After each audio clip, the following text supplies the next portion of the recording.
Hey, what's going on everybody? Welcome back to another video. Today I'm going to be talking about 2001 Maniacs.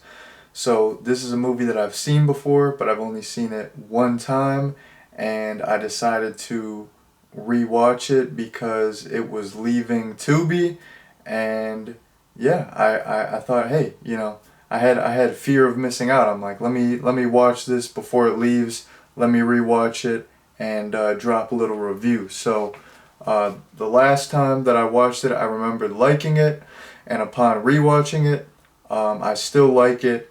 Overall, I think it's a good movie, and I'm a fan. The kills are great. You have some good, cameos from some icons in the horror genre. The setting is fantastic. It's got this kind of backwoods setting. You have a lot of forestry. It's like this old-timey town. It's like like a backwoods southern type setting. The setting is great. Some parts of the movie. Wait, did I mention the kills? The kills in this are fantastic, phenomenal.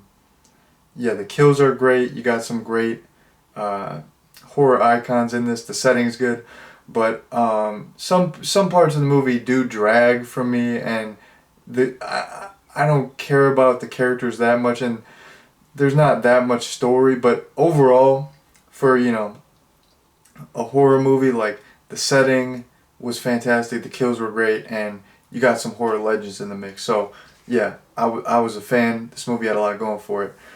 Jumping into a quick plot summary, you have this group of college kids.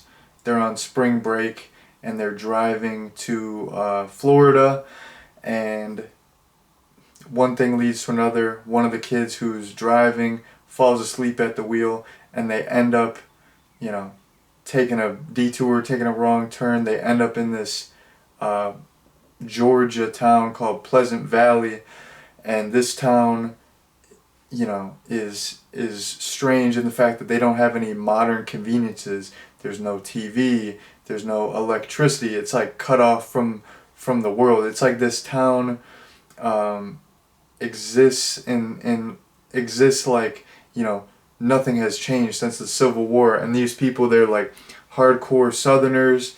They're extremely proud to be from the South, and they don't typically have a lot of Northerners come through. So they have these college kids come through. This other group of young people comes through as well, and then this couple of like bikers comes through as well. And there's this, they want the residents of Pleasant Valley, they want everyone to stay because they're throwing this event. It's pretty much like a barbecue. It's like a festival called the Guts and Glory Jubilee. So they want everyone to stay, and the main college kids, they want to stay because they think there's like some hot girls there.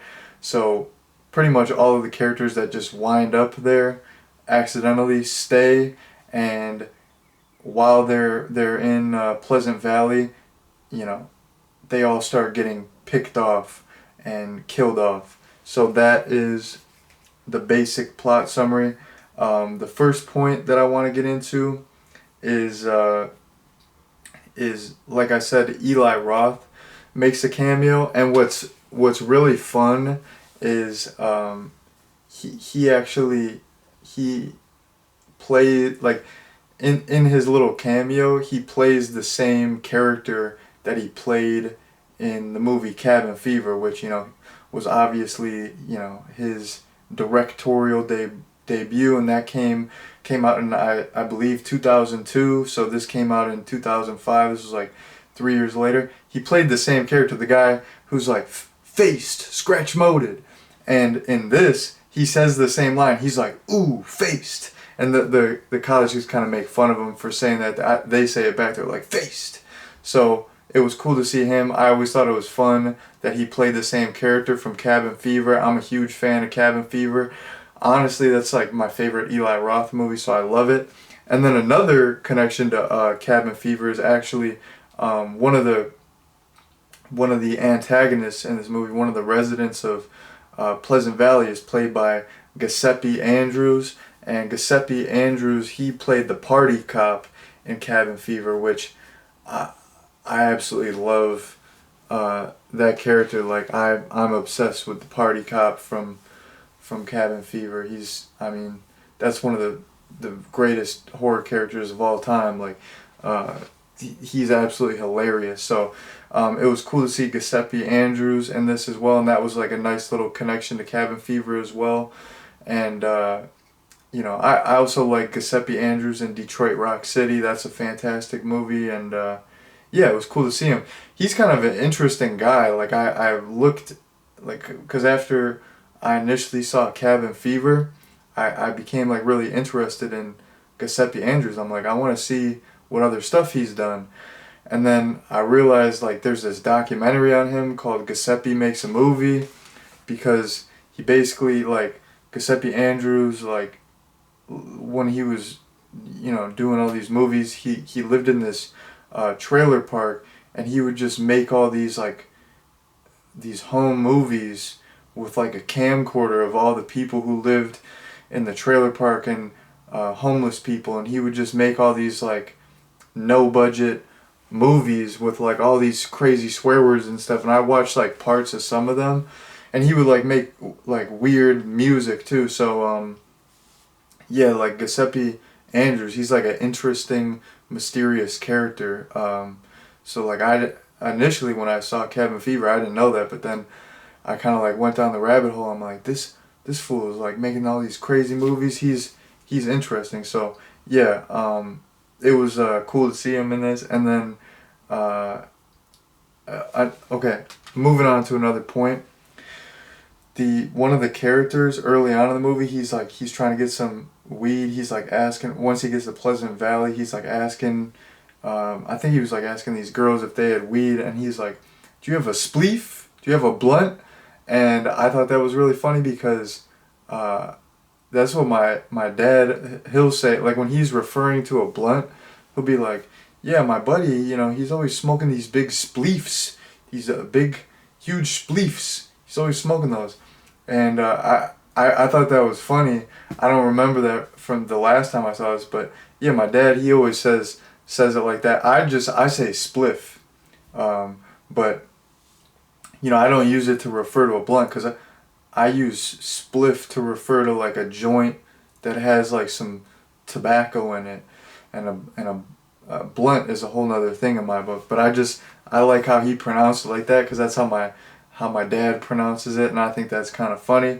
And then that same character who said spleef like that, he's killed with this tube that like this girl pumps a bunch of acid, you know, down his throat, and she initially says that it's moonshine. He's like, you know, I just stick to beer. I'm not trying to chug moonshine, which is smart that he was like reluctant, because that would F you up to drink that much moonshine. But you know, he's with this beautiful woman, they're about to get it on, so he's like, whatever, you know, when in Rome, drink copious amounts of moonshine. It may be dangerous, but I'm trying to score here, so he has to do what he has to do. But I was actually at work the other day, and there's this gentleman telling me that he has like various illegal side hustles, and one of his illegal side hustles is like he's like a bootlegger, and he was saying that over the weekend he's about to take a trip to another state, and he knows this guy who makes moonshine, like legit straight up moonshine. He was like, yeah, it's 150 proof, and you know, I'm gonna get it, I'm gonna bring it back, and I'm gonna sell it. I'm like, how are you gonna sell it? Are you gonna do like one big sale, like sell it in bulk? Or I'm like, are you gonna sell it to individual people? He's like, oh no, I'm gonna sell it to individual people, I'll make way more money. And then he's like, yeah, it's 150 proof. And I'm like, 150 proof, that's crazy, because sometimes like the highest proof alcohol that I have, sometimes I get this Captain Morgan, which is like 50, wait, no, it's 100 proof, which is 50% alcohol. And then yeah, sometimes I sip these little shooters. They're called 99, and they're 99 proof, which is like 49.5% alcohol, and that stuff is strong. So he's like 150 proof. The moonshine's 150 proof. I think that's 75% alcohol. That's crazy. But he was saying, he's like, yeah, you can't even just take a shot of it real quick. He's like, you have to slowly sip it, or else you'll go blind. Which I looked into it. I think that's just an old wives' tale. I think he was slightly mistaken with that, because that's if it has like too much methanol, which is like the bad alcohol in it, then you could go blind, because you'll get like methanol poisoning or methanol toxicity. But that's like people would get like methanol poisoning from moonshine way back in the day, because they had like an old school process of doing it. If you got moonshine nowadays, I don't think you'd be at risk of getting methanol poisoning. I feel like people have kind of perfected their craft. But he like, this gentleman told me all that the other day, and I thought that was super interesting, that he was going like across state lines and bootlegging. That was like some Trailer Park Boys type stuff, and I just thought it was cool. Like, that's like a cool side hustle. Like, everyone and their grandma like sells weed. Well, like, maybe not nowadays since it's legal in my state, but you know, like, everyone and their grandma sells weed. But like, I was like, this guy is straight up bootlegging as a side gig. Like, he owns like a legit business too. Like, he owns this like auto body shop, and I'm like, that's cool that like he just goes on these weekend trips and just bootlegs. Like, I thought that was awesome. But when I was watching the movie this time, I had that in my head, and I didn't look up the facts about moonshine until after I watched the movie, because I wanted to have my facts straight before I did the video.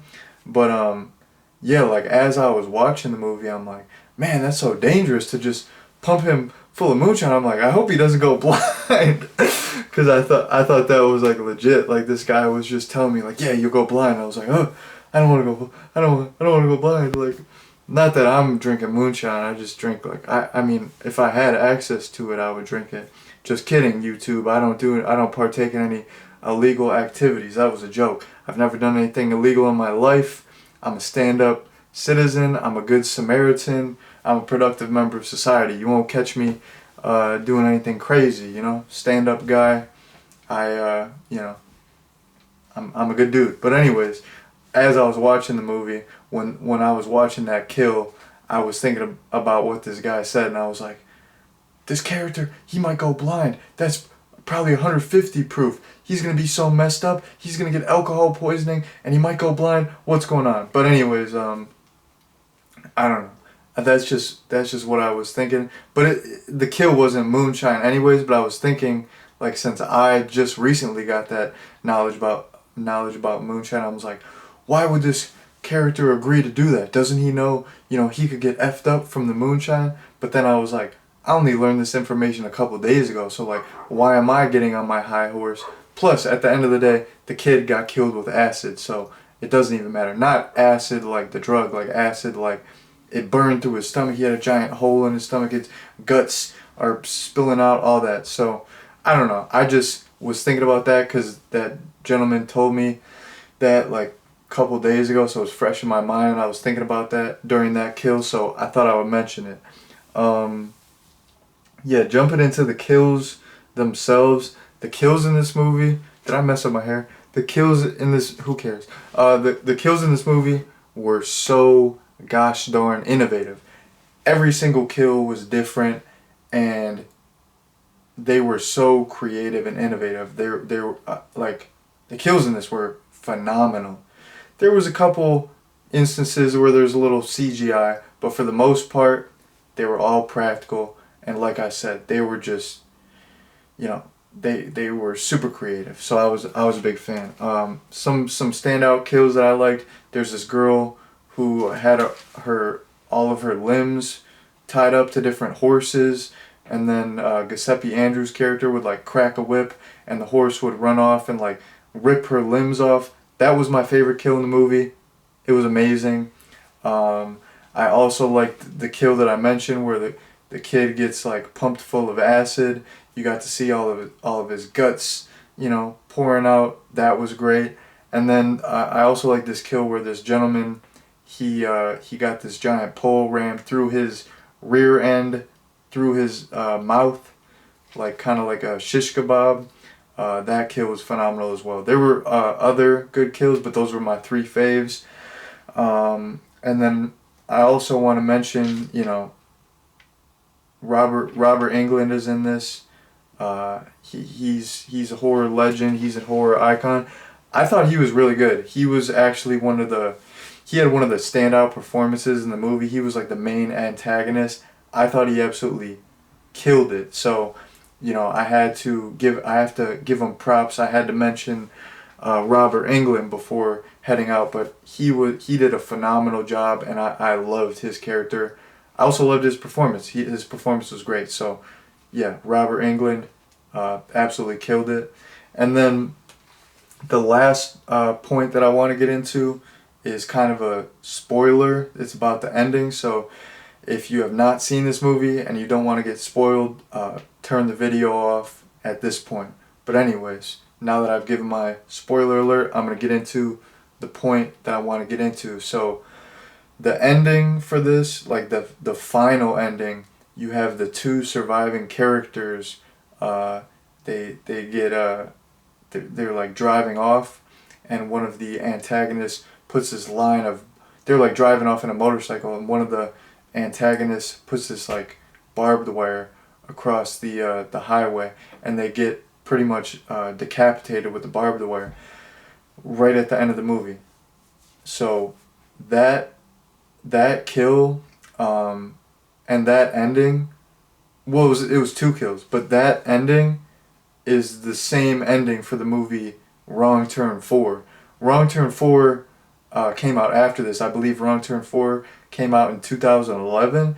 So I wonder if the makers of Wrong Turn 4 saw this movie and intentionally ripped it off, or if it was just a coincidence and they happened to have the same exact ending. Because in this is a spoiler alert if you haven't seen Wrong Turn.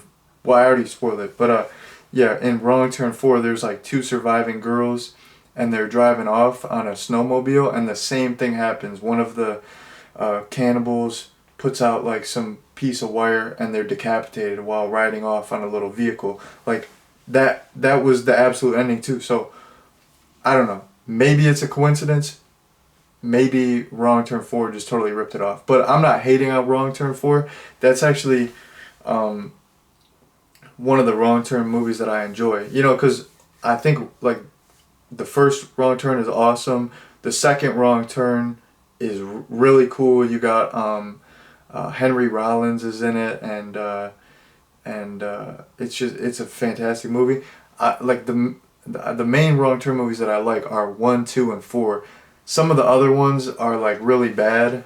So yeah, I'm not hating on Wrong Turn 4. That's one of the ones that I like. So I just thought it, like the ending in Wrong Turn 4 is the same exact ending as this, and it came out after. So maybe it was a ripoff. But yeah, I just wanted to mention that. That was the last point that I wanted to get into. So I'm gonna give my recommendation, and then I'm gonna head out. So, like I said, overall, I thought this movie was pretty darn good. I'm gonna restate, my point from earlier. The kills in this, super innovative, super gory. You had some horror legends in this. You had a great backwoods southern setting, a lot of forestry, kind of like a rural setting, nice southern backwoods setting. That was great. So even though there was some stuff in the movie that I didn't care for, and there were some dull moments, and the story wasn't that great, like overall for a horror movie, kills are big, and setting is big, and it's fun seeing familiar faces. All of the positives kind of outweigh the negatives. So I think overall this movie is good, and it is like a good movie to watch during the summer. So I definitely would recommend it. It's only on Tubi for like 3 more days. So if you're if you're watching this video and you do want to see the movie, watch the movie before it leaves. I would recommend it. 10 out of 10 would recommend. So there you go. That's been my recommendation, and that has been my review of 2001 Maniacs. Thank you all very much for watching, and peace out.